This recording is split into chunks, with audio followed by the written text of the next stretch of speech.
and welcome to another episode of Homeschool Moms Unfiltered. I'm your host, Amanda, and my fantastic co-host is... Hello, I'm Megan. So we are your messy, imperfect homeschool mom friends and mentors. So if you're new here, welcome. And so just to kind of catch you up on what we do drop 2 episodes every week, right? The first one is homeschooling specific, like we're doing right now. And then a little later in the week, we have a virtual book club episode. Goodness, clearly I needed more coffee today.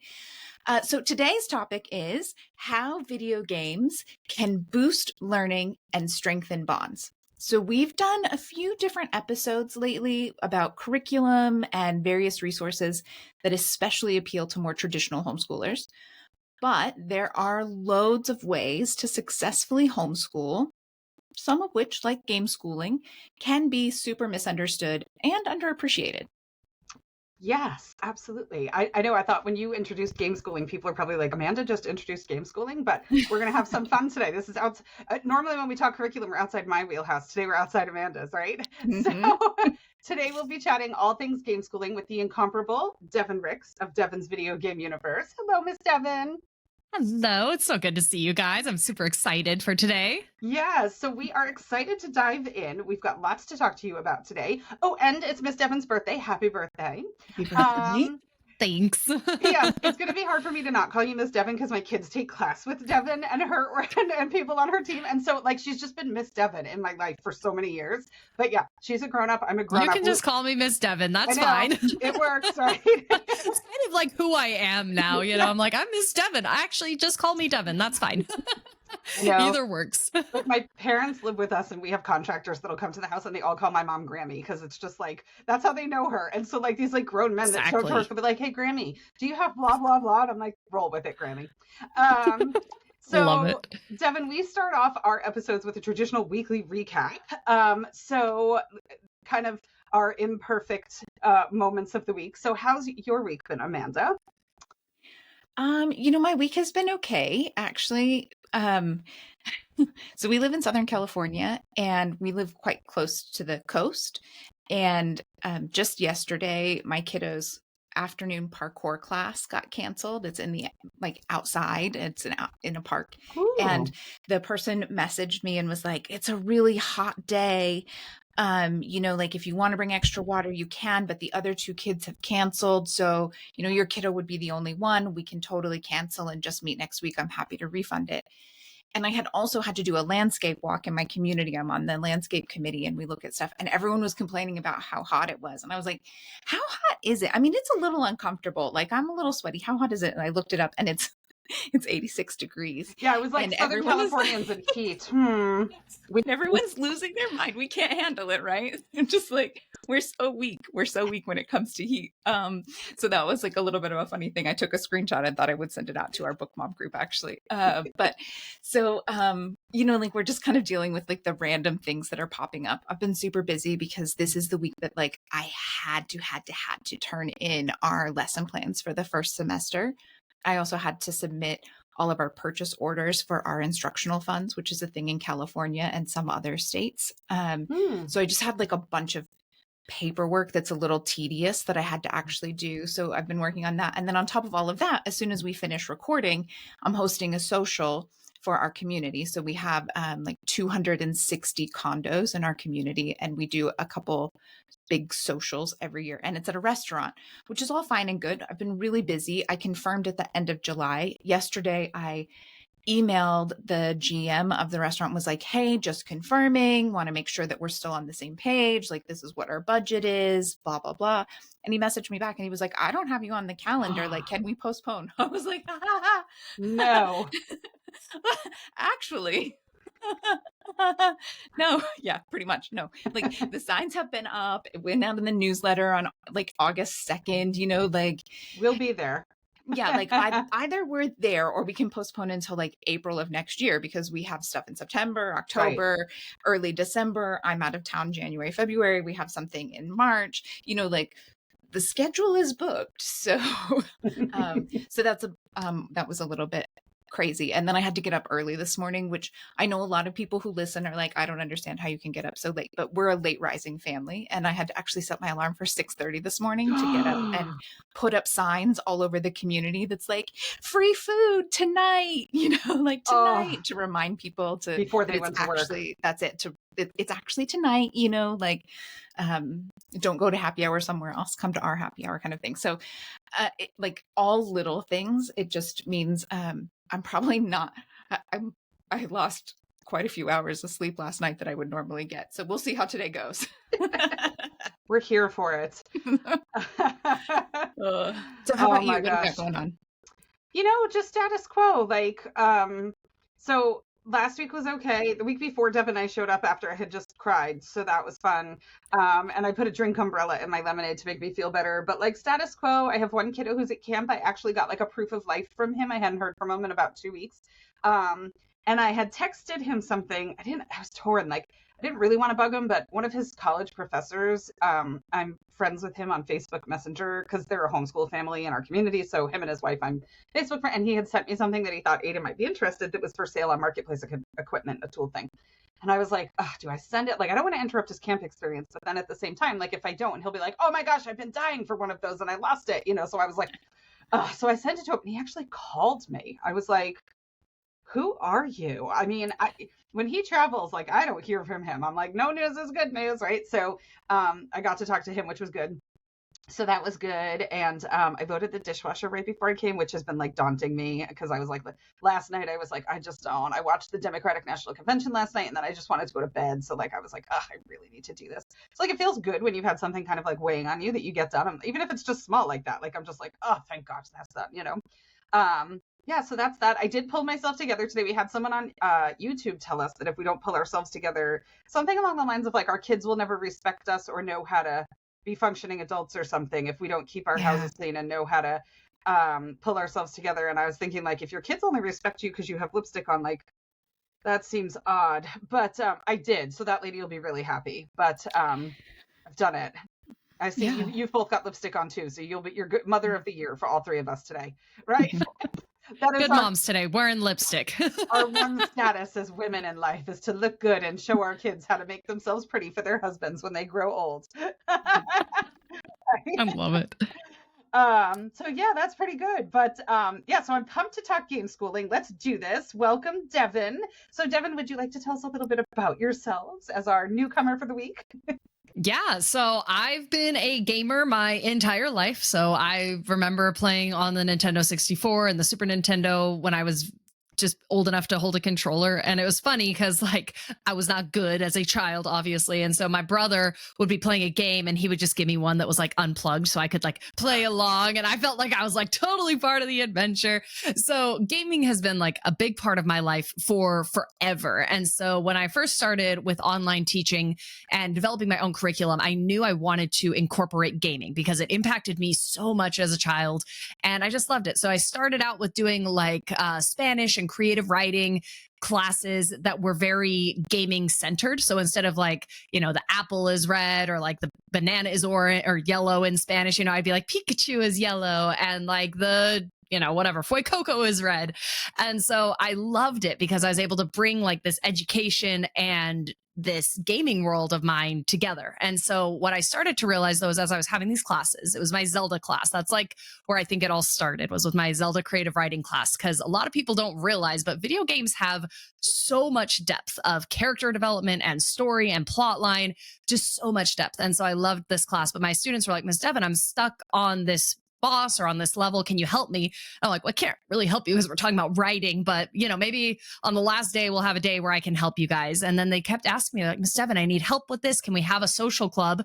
I was like, sure. Let's do it. Let's try it. And I very much grew up in a house where it was like education was on one side and fun was on the other side. They did not collide, And so I was kind of like, I don't know if parents are going to want this for their kids. I don't know if there's a value here. But so I started hosting social clubs and all of a sudden I saw there was immense value and immense demand from parents because I was giving kids a community of gamers and I was giving them a space where they could be their authentic selves. And it works because I am authentically myself with gaming, because kids, they know so much about these games. And so if they show up and they're like, oh, talking about this Pokemon, and you're like, Pikachu, then they'll smell it and they'll bounce. But if I can, match their geek or whatever, match their nerd, because it's something I love too, then it's just this amazing environment. So that is how Miss Devyn's video game universe came to be. Well, we're so glad you're here today. Thank you for joining us. So one of the strengths that Amanda and I have always kind of felt about our podcast is that on the spectrum of homeschooling, we are on polar opposite ends, right? She's an aggressive academic homeschooler. I'm a loosey-goosey unschooler. And we also have varying viewpoints about games. And so I think it's interesting now that we're throwing Devyn into the mix today, who's got a third perspective on games. And so I think it's about to get pretty good in our convo today. It's going to be pretty awesome. So... Yeah, no, for sure. I mean, so you, just so everyone knows that's listening, you, Megan, and Devyn, you guys already know one another. Megan kind of alluded to it. And Megan even refers to Devyn as the queen bee of game schooling. So I also have a queen bee of game schooling in my world, but it's board games, right? So I don't know. I know very, very little about video games in general, right? In all of the ways. So this is going to be an interesting conversation. Well, and as we're talking, Amanda, a lot of the things in video games are very much the same as in board games, and they're just digital. And so as we're talking about it, if you can, and if anyone listening understands how board games work, you understand how video games work. The only difference is we're not playing on a table, we're playing on a screen. So I think you'll find a lot of connections between the things we're going to be talking about with what you've seen with board games with video games also. Yeah, I mean, I will be the first to admit that my thoughts have evolved very slowly on gaming, right? I've been a parent for 16 years now, and we've always been big board game people, right? I've always got a deck of cards in my purse. We're big Mexican train people. I mentioned going to Antarctica. We brought Mexican Train to Antarctica with us.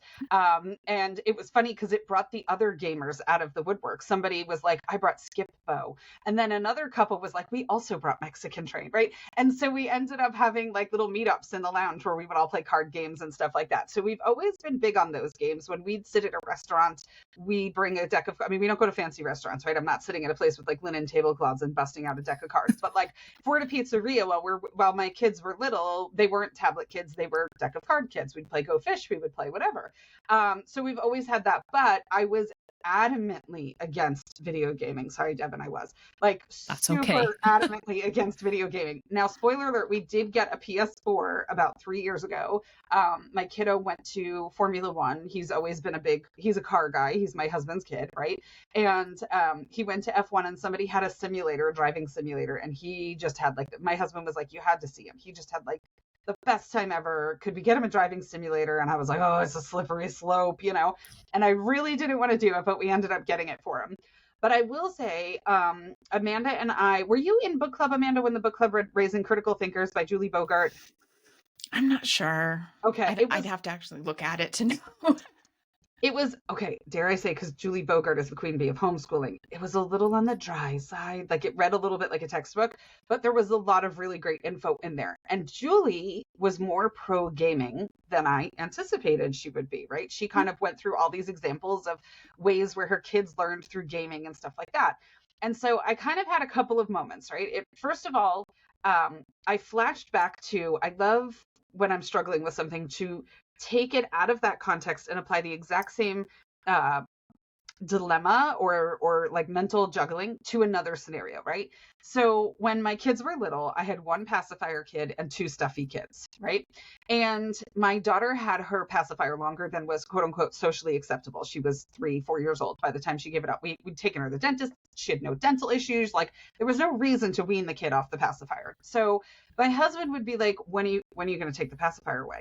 And I was like, okay, but we're not talking about taking stuffies away from the boys. So like, why are we talking about taking her pacifier away? Like that's her comfort item the same way. So I looked at gaming the same way. I kind of applied those two scenarios and I was like, all right, if my kids were playing like some marathon game of Monopoly for like 3 hours, I'd be like, oh my gosh, sibling bonding and look at this cooperative play. And I'd take a picture and post it on Facebook and be like, look at them. My heart is so warm, right? But then if they were gaming for 3 hours on a digital game, I'd be like, oh, what a waste of time. right? And like, I wouldn't have any of those same things. And so I started to check my own kind of prejudices and stigma about gaming. And so I'm not saying I'm Devyn level of pro gaming, but I've evolved, right? I've definitely evolved over time. So my stance has changed a little bit, which you know, I think is okay. I'm good with it. We're in a happy place with gaming, so it kind of works with us, you know. Well, no, that's it. I mean, hopefully we're all evolving, right? So I'm gonna put a couple full disclosures out there. First off, we also have a driving simulator. My husband tracks cars for fun, cars and motorcycles actually, and so we have one. And my husband and my kiddo were both playing it this past weekend, and kind of this week they've been doing some driving and stuff like that. So, you know, I mean, I say I'm anti-gaming. There are obviously exceptions. We've talked about that before. The other full disclosure that goes into that a little more, and again, we've talked about this before, but we personally have taken a very low tech offline approach to child development and screens in general. For us, the research on avoiding and limiting screen use in early childhood was really compelling, right? Everything from helping with sleep to cognitive and social skills, critical thinking, language development.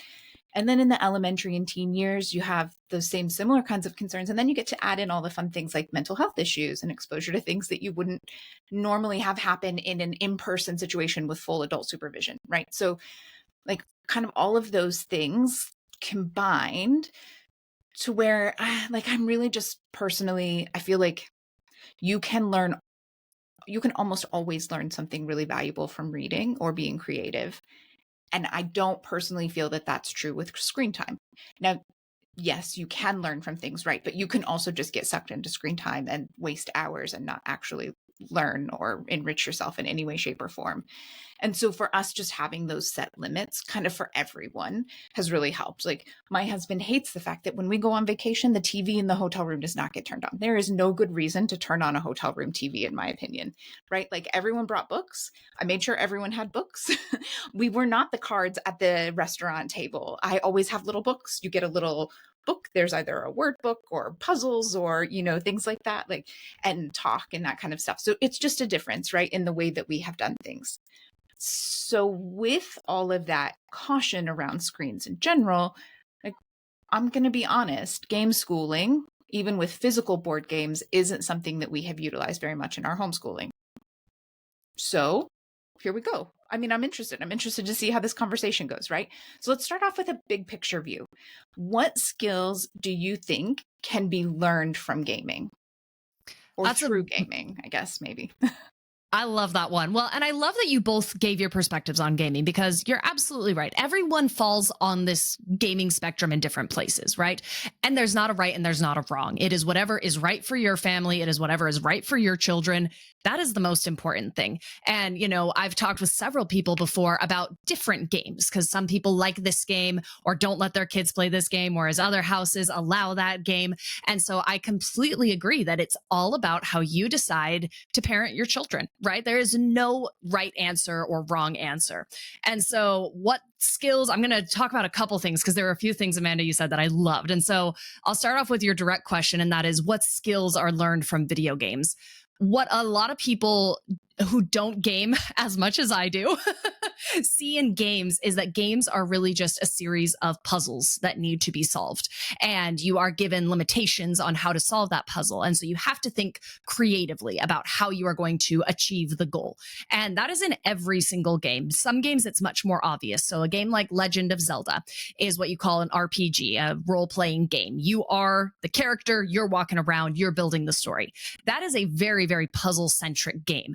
You'll go up to people and they say, hey, I lost my cow. Can you go find my cow? And you have to go find the cow, right? Or you'll walk into a room and it says you have to get the stick from point A to point B, and all you have is a fan. How are you going to do that? So a game like Zelda is very, very puzzle centric. And so it gives those creative thinking muscles a lot of work. And it's so cool because in a game like Tears of the Kingdom, kids can actually engineer and build their own machines. And it's so cool to see what kids build, because they have all these different pieces and they have to coordinate it so that the wheels turn at the right time and so that the arrow shoots at the right moment to be able to take out the enemy. So I think that there's a lot of critical thinking and puzzle solving when it comes to video games. And that's a very direct one. But there's a lot of very subtle ones that a lot of people look over. I have found that students can read very well when they want to read video games, right? Like Pokemon, there is not a word spoken in the entire Pokemon game. There's no voiceovers, there's nothing. And so if you want to figure out, is my Pokemon going to learn a bad move or a good move, you better learn how to read the word growl or the word tackle, right? And so they start to learn these reading skills when they're motivated to. That's what I've seen. And so reading is a really, really big one because they want to know how to succeed. They want to know the story. And so if you're sitting next to them and they say, what does that say? It's a great time as a parent to say, well, let's sound it out. What does that say? And then they'll remember it. And then they start to recognize it as they go along. I remember as a child realizing that I could see the word tackle as soon as I was a word I learned how to read specifically from Pokemon. Now, is tackle a word that I use often in my vocabulary? Yes, because I'm a gaming teacher, but it's neither here nor there. So there's also that element of reading. If we're talking academic skills, reading, math, budgeting, and economics, those are huge in every single game because without a doubt, you start every game at absolute zero. You are standing there with nothing around you on a beach, usually, or waking up in a bed, and you have to accomplish your goal. But in order to do so, you have to earn money. You have to spend the money wisely. You have to budget your money accordingly. You have to decide, is it worth buying the raw meat and cooking it myself? Or is it better to buy the cooked meat, even though it's a little bit more expensive? And so kids are making these economic decisions all the time. They don't realize it, right? Like they have no idea that's what they're doing, but they do it very intuitively, which is just fascinating to me. And same with math. It's like, okay, I have 500, gold, and this is going to cost me 200 gold. How much am I going to have left over? 300. That's great. So there's a lot of those academic skills, but it's hard to measure because we can't measure it because it's just the experience. It's just going about and doing the things. But I'll tell you this, like every single child in my Pokemon classes is better at statistics and probability than I will ever be, without a doubt, because they do it all in their mental math so quickly because they have a second. They have a second to make that decision to choose what move they're going to do. And if they choose wrong, they lose. So quick thinking, I guess, would be on that list also. I think too, I see my boys, when you talk about statistics and Pokemon, they play in the big tournaments and the cups and the regionals and all that stuff. And they'll watch the enrollments even before the events because they're looking at it to see if it hits. There's different thresholds, right? So if they get, 64 players, if they get 128 players, then their odds are changing and the points are changing based upon how many. So even before they get there, they're looking at those numbers and calculating, where am I better off landing and where do I have to end up in order to get what I need for the ultimate goal of getting points and all that kind of stuff. And they're rattling this stuff off to me. And I'm just sitting there like, so fast. So fast. Like the mental gymnastics that they put into this stuff. And I'm like, oh my goodness, it's bananas. No, it is really cool. So yeah, those are some of the skills I think I would say are the ones I see most often in gaming. There's some others, but those would be my top ones. Okay, so follow-up question to that. Is there an advantage to learning those skills through gaming as opposed to some other activity where they might be reinforced? A lot of it depends on the child, right? And it's all motivation. I think that's a big part of it too. If you have a child who's resisting reading and doesn't want to read, you're going to have to get creative one way or another, right? Whether that's putting on subtitles on the show you're watching or playing a game, you have to get creative. Sitting down and maybe reading the book isn't the right choice for them. That doesn't mean that that's a bad choice, right? It doesn't mean that that's the wrong choice. It's just for the child that something else works better. And so I don't think that you necessarily are better off learning through video games or better off learning through traditional education. I think the most important thing is to take the cues from your child and be creative about it. Because if you have a child who's struggling in any of these areas, whatever it is, and you can find an interesting way for them to learn it, they will always be more successful, whether that's through making a business, reading a book, playing a game, whatever it is. As long as you capture that child's attention, they will soar and they will excel in whatever it is. Right. I think that's the heart of it, right? This idea that, again, homeschooling, you can do it lots of different ways. And there are lots of ways to do it right and only a few ways to do it wrong. And, figure out what works for your kiddo. And I see it a lot, the parents who really want one way to work and it just doesn't. It's not. and they refuse to course correct or try new things. And that, this is one of those things or skills that can really fill in that gap in certain homes for sure. Mm-hmm. Yeah, I completely agree. All right, so let's talk specific games, right? So my boys are big Pokemon players. They play TCG, which is the card game. And so if your kid has a random collection of Pokemon cards in a drawer and they just like looking at them and showing them to their friends, there's an entire game structure behind those cards, right? Like they're not just fun collectibles, although people certainly do that too. But there's an entire game structure. There's community, there's events, there's, oh my goodness, like hours and hours and hours in my home every week are devoted to TCG. So you need someone to teach your kid how to play the game. I happen to know someone. Okay, we'll talk about that later. So, exactly, right? So again, going back to my kind of stigma of, old-fashioned games, if you will, versus online games, right? So my boys also have, they have Scarlet and Violet, which I think they play on the Switch. My kids are a little bit older, so I'm not really like monitoring these things. I just know I think they play that on the Switch. And then they have Unite also, which is another Pokemon game. So through Scarlet and Violet, right, we talked about the TCG, and the math and all the community and the social skills and all that kind of stuff that comes through TCG. But those online games, like those specifically, what do you think somebody gets out of something like that? So with the online games, there's different levels of online games, right? And so it's very hard to like encapsulate it. But what I'm going to talk about specifically with online games is you are playing with strangers on the internet. And usually when parents think about online games, they think about voice chat. Not all games have voice chat, but like Pokemon Unite is a great example. It does have voice chat because in Pokemon Unite, you're on a team of 4 and your goal is to score more points in the other team's goal than yours. It's basically basketball with Pokemon. Like that's basically, that's basically how the game rolls. And so in a game like Pokemon Unite, you do have to have teammates and you have to have communication and you have to have trust and you have to have support. Those are all things that kids are learning in sports also. It's just a digital sport. And there's actually a whole category called esports where kids will train together and work together to learn how to collaborate and work as a team. Because if you go into a game of Pokemon Unite and everyone says, we're all going to be Squirtle, right? Or Blastoise if you're evolving it, but that's neither here nor there. But we're all going to be the same Pokemon. That's like filling a football team with all quarterbacks, right? It doesn't make any sense. And so you have to say, okay, well, what are your strengths? Okay, well, maybe you should be this Pokemon and I'll be this Pokemon. Yeah, but if I'm this Pokemon, I'm not scoring points. I'm defending. A lot of kids have a hard time with that. They're like, I want to score the points. I want to make the points. I don't want to be the goalie, but it's like, well, we need a goalie to make sure the other team doesn't score points. And so there's a lot of coordination that has to happen. And a good team will check their egos and do what's right for the team. It makes it very difficult when you jump into a lobby and don't know anyone. And it's like, you need to trust these complete strangers to have your back. And that's why I feel like parents really value my classes, is because we are communicating in a Zoom room while we're playing online. And so like your boys who were in the Pokemon Unite class, they would come and there would be other students that were there and they could coordinate and collaborate and everything, and then go into the match feeling confident and feeling ready. And then the teacher sometimes will join in, and sometimes we act more as a coach or a guide. It's like, maybe you should try being this Pokemon, or, oh, I saw that you were kind of doing this over here. Let's try and course correct.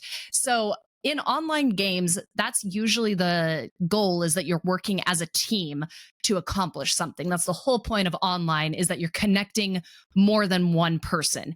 Now, the scary thing about online is, of course, it's strangers.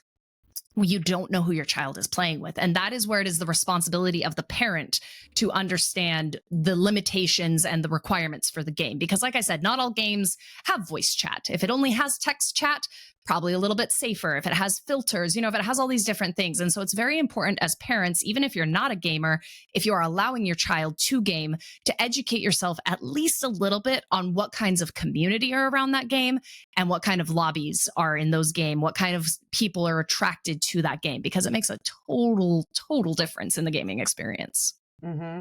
That makes perfect sense. I like that you talked about teamwork and support and things like that too, because I totally had a situation with one of my kids. Now, Devyn, you're familiar with my boys. My older one is he's a hardcore Pokemon kid, but he's a little bit more chill personality wise. My youngest plays Pokemon as a blood sport, right? It is life and death, the ultimate situation, right? And so he was in a class online or like a social group online, and a new kid came who didn't really know how to play the game, let alone play it as a blood sport. And they got matched up as a team, and it did not go well, right? To the point that the mom sent me a message afterwards. So it was totally one of these moments. Like, and I went to the teacher and I was like, was my kid the asshole? And she was so nice. She was like, no, it was like, it was just, it was just miscommunication. And I was like, my kid was totally an asshole, right? So we sat down, we talked about it, and I had him write him like a little apology note, like, I hope you come back next week. Like, I'd be happy. And we talked about like encouraging him and like giving him some guidance and whatever, right? So like there was a huge interpersonal lesson in there in the mix as well, but I was like, not everyone plays these sports like it's, a multi-million-dollar Olympic level contract. Like, I'm just saying, I mean, like, but he's neurodivergent, and intensity can be part of that, right? So it was a good opportunity for a little bit of a lesson. Okay, so I loved that answer so much that I want to go rogue if I can, and also ask you for a similar explanation for Minecraft. Like, because Minecraft, I think, is one of the big ones, right? Like, what is being learned through Minecraft? So we are not a Minecraft family, so it's pretty foreign to me. But in your experience, what are kids taking away from Minecraft? Kids who are just loving that game. Minecraft is a fascinating game. I learn more and more about Minecraft every single time I play. So first of all, a lot of parents don't realize this. There's actually a Minecraft education edition. So if you have a child who loves Minecraft, look into that. There's like a full chemistry set. And so a child is digitally building, a lab and stuff. So that's one thing, is there's a whole education edition, and there's curriculum surrounding it. So if you want to go that road with Minecraft, it's very easy to see like what you're doing. Most people don't do that. If you're looking at it from the other perspective, there's two modes. There's creative mode and there's survival mode. So in creative mode, you are given every tool that's available in the game, every block, and you just can do whatever you want. There's no monsters or anything. I love that one because kids can just express themselves, right? It's just like giving them a pencil and a blank piece of paper and you say, build something, right? Draw something. And so I've had Minecraft creative classes, and some students are like, what are we doing today? And I just tell them, I say, we're doing whatever you want to do. And I had one girl, she like pillared up into the sky. Pillaring up is when you like put blocks on top of each other so you can go up high. She went up to the sky. She made a solar system. Oh. And then in the same class, there was another student. He was making a military tank. I was like, okay, then. I was making a cute little house. And then like the next week we all made snowmen and we had a snowball fight. So that's what's called a sandbox game, when you have this unlimited creativity available. And so that's one big benefit, is it's a really, really great outlet for children creatively. If they're wanting something like that, you can do anything. You can build buildings, you can do pixel art, you can do everything. Another piece of Minecraft is the survival side. And so with survival, you start, like I said, with absolutely nothing, standing on a beach usually, and then you have to survive. So you have to manage. This is where the resource management comes in. You have to chop wood. You have to make sure you have a shelter. If you don't have a shelter, then when the monsters come at night, they'll get you. And then you actually go through you go through the Stone Age, and then you go into like the Industrial Revolution as you build things. So you get like wood tools, then stone tools, and then iron tools. But each of these resources is more and more scarce. And so what children will do, not just children, adults too, but they'll build iron farms. So they will automate a machine that will give them iron. And there is so much specificity to this. They're using a tool called Redstone, and you can build full computers to do this. You are building machines to automate a process that is difficult. So there's a lot of engineering that you can do. There's a lot of creativity and a lot of resource management in Minecraft. And one of the best parts about Minecraft, see, in our house, we have a family server. And so there's me, my husband, our 4 daughters, and my brother-in-law, who's their favorite uncle. And all 7 of us hop on and we play together. And so like the other day, their uncle was on and they weren't on. And he went and he got saddles for all of them. And he said, here's saddles. You guys can go find horses. And then they'll hop on and they're like, oh, well, I brought you this apple. I thought you would like this apple. And then we build houses together. And so it becomes this very amazing family collaborative time where we're all in this virtual world together doing all sorts of just fun little silly things. I love that. That's so awesome. We're not Minecraft people, but that explanation was attractive. I liked it. Okay, so Minecraft, it sounds interesting. It sounds great. It sounds like a lot of fun for family time as well. And I do like that aspect. I hear and see a lot of people talking about incorporating Minecraft into their learning journey specifically. So I'm curious what your thoughts are on that. Is it easy? Is it useful? What's the best way to actually use Minecraft for learning and for homeschooling? So for homeschooling specifically, I think Minecraft is a great example of I keep talking about economics because that's what I always think about with Minecraft, because it is such, I'll give you guys a little bit of an explanation on why I see it this way. When you start Minecraft, you're in a forest and there's wood everywhere, but wood breaks easily. And so then you have to go find stone. Stone breaks easily. So then you have to go and find iron. Iron is so hard to find. You have to go to a very specific location. You have to go and hunt it down. Then you have to come back and smelt it, and it still breaks. So then the next level is diamond, which is even harder to find. And so you have to build it, and then that'll break. And then there's netherite, which is like impossible to find.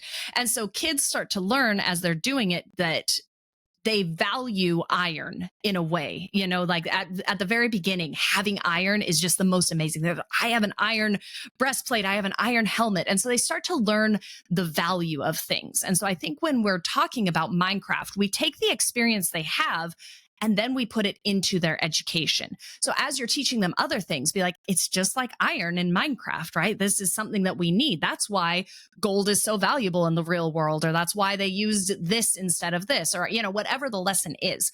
But I think that it's not always that the learning happens on the game. I think that what happens is you look at the game, you see the elements that are being taught, and then you bring it into the real world. And so, yeah, if you were talking about iron, you could talk about it as supply and demand. Why does an iron axe cost $20 and the wood one only costs $5?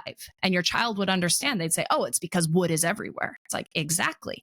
And so why in the economy is this less expensive than this? Oh, it's because those are everywhere. Exactly. You have now understood the basics of supply and demand, and then you can kind of keep going with that vein. So that's one way. But in order to do that, we as parents have to understand the games just a little bit to be able to have that conversation with our child. Mm-hmm. Yeah, I have fallen short there sometimes with understanding the games. I totally admit that, with my own kids, where like I get some of it, but it's like they're so deep in that it's hard to be at their level. And so I feel like no matter how much I learn, I'm still always going to be surface level in comparison to their jam. But I do love that. That was an awesome question, Amanda. So we've got more game schooling topics we want to explore. But first, we wanted to take a quick moment to invite you to come on over to Patreon and subscribe to our community there. There's a link in the description and also on our Instagram bio on our page. But there's a free unit study on hurricanes that's over there waiting for you. So if you're looking for ways to put some unit-based studies in there, some project-based learning, some of that goodness, come on over. It's sitting there waiting for you. Yeah, so every month, subscribers in Patreon will get a free themed unit study that allows you to engage in multidisciplinary activities across right. Okay, so you can come out, check it out. You get to do all kinds of interesting things, right? I promise it's a good resource. I'm not going to try to use the big words. Clearly, I can't use big words today. So it's a and you get to do some interesting things without having to put in a bunch of your own time looking for things and ruling out crappy links and broken links and whatever else. It works. It's all there. It's good. And we're hosting 2 meetings a month for the second tier. So if you sign up for the second tier, you get to attend one Q&A where you get to hang out with both Megan and I. And at that point, you can do customized homeschooling advice, general support, just general chat from us and other people who are there, right?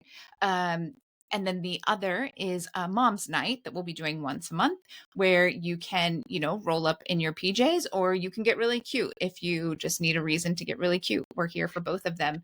But let's be real, I really like activities where I don't have to put real clothes on. So in any event, either way, we hope you come join us.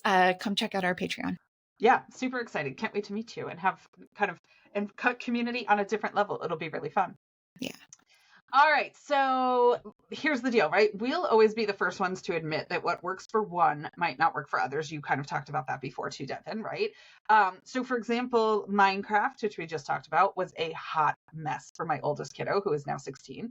It was an absolute disaster. We only had it for a few months, but he quickly became addicted and it changed his whole personality. It was just awful. So we do hear stories about parents where that's all their kids want to do is game, right? And they can't get their kids' attention for anything.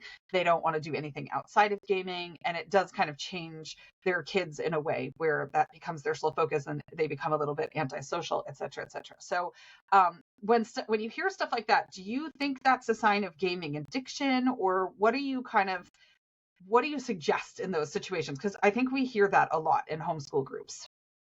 Oh, absolutely. I mean, there's no doubt, screen addiction, game addiction, TikTok addiction, right? Pick your thing on a screen. It's real, right? There's no question about it. And so it's important. And I think, Megan, you already said it. It's important as parents to pay attention. If you notice that your child is going down that road, that it's like, oh, wow, they are changing. They are grumpy. They are sad. They are despondent, whatever it is, as soon as you as a parent recognize that, you have to figure out what's causing it. Sometimes it could be the game. Sometimes it's the quantity of the game. Sometimes it's the environment that they're playing the game in, the community that they're playing with. So there's a lot of different things that can contribute to it. And so what I have seen from parents who come to my classes is they like to use my classes as a screen time timer in a lot of ways. So I'll have a kiddo come to class and he's like, Miss Devyn, can we go for 5 more minutes? Because once class is over, I can't be on screens. And I'm like, all right, we'll go for 5 more minutes. Don't tell mom. It's fine, But what that does is it doesn't make mom the bad guy. It makes me the bad guy. It makes the clock the bad guy, right? The clock is the thing that is running out the screen time.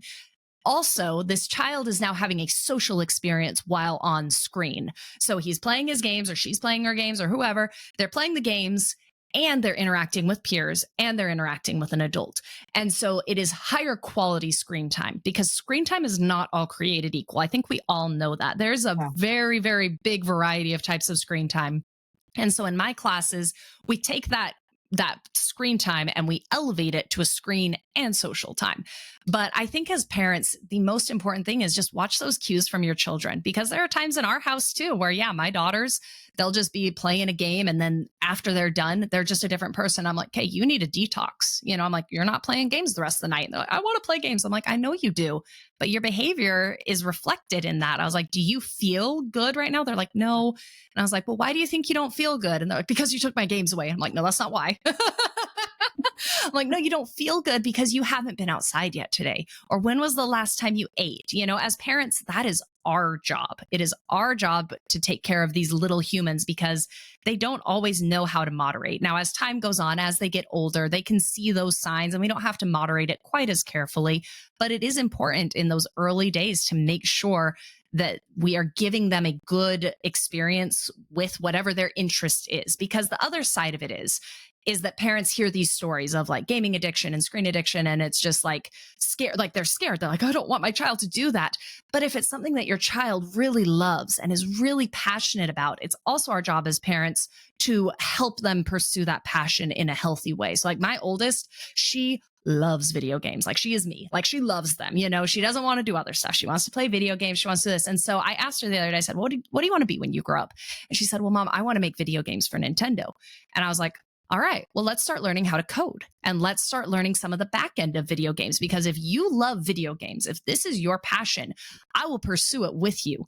But let's set you up for success, because playing 17 hours of Minecraft a day, is not going to prepare you to eventually become a video game developer. It can help you for sure because you'll be in the world. But now let's take what you love and figure out what other skills we need to amplify so that you can become a video game designer. And my other children are like, I want to be an artist. I want to be a ballerina, whatever. But it's like, if my daughter says she wants to be a ballerina, what am I going to do? I'm going to put her in a dance class. Right. And so I think the biggest thing about video games in general is we have to, like Megan was saying, we have to check our biases. Are we doing this behavior just because it's a video game? What if instead of a video game, it was dance? Or what if it was cooking? Or what if it was a language? Would we ask the same questions? And we would have to just kind of, again, address that for each child and each household. Yeah, it's very true. No, I think you made some great points, right? I really loved the point about if you're having issues around a video game, is it is it the game specifically? Is it where they're doing it? Is it the environment they're playing in? Like those are things I would have never thought of. And I bet there are a lot of other people, because we see it and hear it all the time, right? Like, oh, my kid is, having these problems because of video games. Well, like what part of that whole Yes. thing is the issue? Because I mean, I think in a lot of other areas in life, we're much better at isolating the specific issue and addressing it, um, instead of like, throw the baby out with the bathwater. And so I think that's a good thing for us to try to remember. And then I have to just a quick note. I love the you being the bad guy with the timer, an hour of gameplay, right? Like in our house, we have Alexa, and I really rely on her to be my bad guy. She's been the bad Yes. guy for years and years and years. It's not me, like you can have this time, set the Alexa timer. When Alexa goes off, she's yelling at you to stop, not me. Like she's reminding you to Exactly. do this. It's not me. I'm not nagging.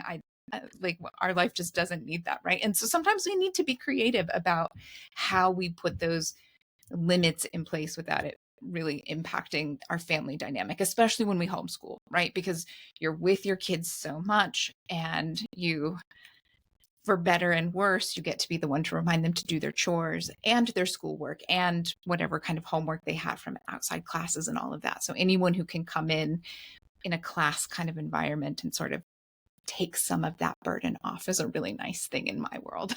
Yeah. Yeah, for sure. I can totally see that for sure. Okay, so if parents are looking to find balance with gaming, right? We've talked a lot about that, and the good and the bad and the pros and the cons and how to make it work if it's something that seems like it's going to work for your kid. What are some ways that you recommend they bring that balance into their home life? So balance starts with understanding. I think like I'm a really big proponent in parents getting involved in gaming. I really believe it. Even if you have no interest in gaming. Again, I like to compare it a lot to sports or to books, right? If your child loves a book, you're probably going to read a little bit of it, or at least read the back of it, at least get a little bit of information, right? If your child loves a sport, you're going to learn some of the basic rules, right? You may not be able to like commentate at an Olympic level, but you're going to know like that's a basketball hoop, not a goal post or whatever. You're going to know those basics. So I think the very first thing is if you have a child who loves games, let them tell you about it and give them opportunities to talk about the games with you. So, Megan mentioned that she feels like she's always behind with the stuff. You will be, and it's okay.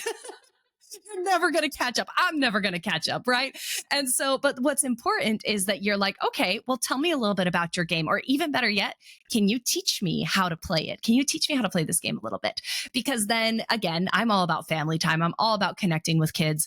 And so now you're connecting with this common interest that is their common interest.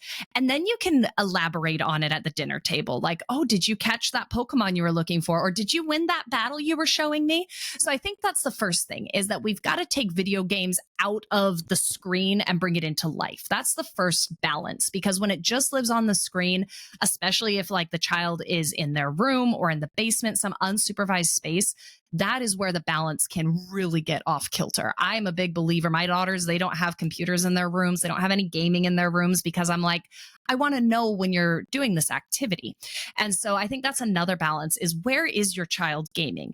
Is your child gaming in a public space in your home, or at least in a semi-public space, like an office with the door open? I also recommend if your child is getting into gaming, have them take off the headphones, because you are going to learn a lot about the community based on the voice chat. If they're playing online, it makes a huge difference. And if you're just walking around the house, doing laundry, and then all of a sudden you hear like this angry yelling, you're going to realize, you're going to clue in as a parent and be like, I don't think that's the environment I want you in. Whereas if you hear someone like, oh, it's okay, you messed up, it's okay, then you're like, that is the environment that I want them in. And again, that's the benefit of a class like mine, is that the kids are always in a good environment. Mm-hmm. That environment piece is taken out. The balance piece is starting to get there, because now they're balancing it with the time, like we were saying with me being the bad guy or whatever. But again, it's hard to say how exactly to balance it when every child is different, but just make sure your kids are doing other things. Have them take breaks. Every day I'm like, okay, we're having an electronics break. Maybe it's an hour one day, maybe it's 5 hours another day. But what I really look for when I'm looking at my daughters and their gaming and stuff I look at their attitudes. I look at how they're reacting to me. I look at how they're treating each other. And that's kind of how I find that balance. If they're able to handle the video games and handle the real world, then I'm like, sure, let's keep playing. That's fine. But as soon as they stop being able to handle the real world, I stop it real quick. And I say, okay, we are taking a break right here, right now. And they'll fight it, every time. I'm like, we're taking a break. They're like, I don't want to. Just like if we leave the park, I don't want to, because they're loving it, So I think finding balance is important immediately, right? Don't wait until it's a big problem. Don't wait until your child can't have a conversation with another person. You've got to be on top of it as they're starting out. Mm-hmm. That makes perfect sense. I couldn't agree more about the environment, about your classrooms, Devyn. So today you are actually our recommended resource. Recommended resources. Do you need more homeschool supplies? No. Are you going to want these anyway? Absolutely. Yeah, and this is a resource that you actually could incorporate because you're not physically bringing anything else into your home. You're opening doors for your kids, which is really awesome. So Devyn has an amazing team of educators and that she works with that are all equally as passionate about gaming as she is. My boys have taken classes with Devyn for years. They've also taken classes with her husband, who ironically goes by Mr. Devyn. And I absolutely love that because you're a total badass girl boss when your husband becomes Mr. Devyn, right? So I love it that your husband is like this super smart, successful person in his own right, and then gets called Mr. Devyn by a bunch of kids online, which I think is awesome. So when we lived in Texas, both of my boys were in Devyn's Thursday night unite class, and we're a family of 7. So on average, our houses, when we, wherever we've lived, they're a decent size because there's a lot of us crammed into one space, right? And we would be on the far side of the house and you would hear Liam. Now both boys were in class, so I told you earlier they're very different, right? One is a little bit more demure, right, and the other is a little bit more intense, right? And so we would never hear anything from my oldest kid, but Liam you would hear from the far side of the house going, go Top, I got this, and we were like, oh my, we would sit there cracking up listening to him because he was just having like the time of his life and the whole neighborhood knew it because he was just having so much fun. So you can find Devyn on OutSchool and also on Recess, who's one of our sponsors, recess.gg. She provides a safe, supportive, and social environment for your kids to explore gaming in. So we're so thankful that you joined us today, Devyn, and definitely head over, check it out. Your kids will have an amazing time, learn a bunch, make friends. It's awesome. Well, thanks so much for having me. I'm always happy to talk about games. And if you guys feel intimidated by games, send me a message, okay? Just reach out. Let me help you feel a little bit more comfortable with it. If you have questions about the games your kids are playing, if you're wondering, is this age appropriate or anything, please message me because I'm happy to talk about it and help you feel like you are prepared to support your child in this if this is something that they love. Yeah, I love that. That's so awesome. And thank you again for spending your birthday with us. It was a good birthday present. I liked it. We are the party, I mean, I think we're awesome and we usually have a good time hanging out, but we appreciate you being here. Thank you. So we're going to go ahead and wrap up with this week's mantra. So it is, I am the architect of our learning adventure, building a fortress of knowledge, brick by unpredictable brick. Now I have Minecraft bricks in my head when we say that. I know. I was like, did she actually mean that when she came up with that, or was that just chance? You can just build a fortress in Minecraft now, your homeschool fortress. I like that. There you go. I love it. Well, thank you for joining us and have a wonderful rest of your birthday. And for all of our listeners, happy homeschooling. Have a great one.